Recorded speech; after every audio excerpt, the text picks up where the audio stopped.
Today's reading is from Hebrews chapter 11, reading from verse 1. The great faith of God's people. Faith makes us sure of what we hope for and gives us proof of what we can't see. It was their faith that made our ancestors pleasing to God.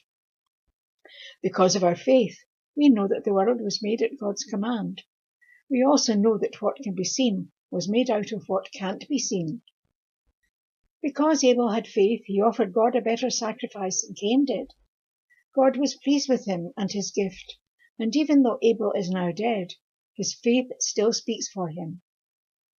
Enoch had faith and didn't die. He pleased God, and God took him up to heaven. That's why his body was never found. But without faith, no one can please God. We must believe that God is real and that he rewards everyone who searches for him. Because Noah had faith, he was warned about something that had not yet happened. He obeyed and built a boat that saved him and his family. In this way, the people of the world were judged, and Noah was given the blessings that came to everyone who pleases God.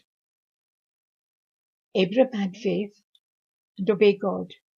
He was told to go to the land that God had said would be his, and he left for a country he had never seen. Because Abraham had faith, he lived as a stranger in the promised land. He lived there in a tent, and so did Isaac and Jacob, who were later given the same promise. Abraham did this because he was waiting for the eternal city of God, the eternal city that God had planned and built.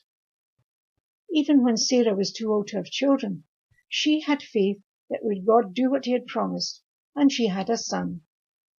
Her husband Abraham was almost dead, but he became the ancestor of many people. In fact, there are as many of them as there are stars in the sky or grains of sand along the beach. Every one of these people died, but they still had faith, even although they hadn't received what they had been promised. They were glad just to see those things from far away, and they agreed that they were the only strangers and foreigners on this earth. When people talk this way, it is clear they are looking about the land where they had once lived. They could have gone back at any time, but they were looking forward to a better home in heaven. That's why God wasn't ashamed for them to call him their God. He even built a city for them. Amen.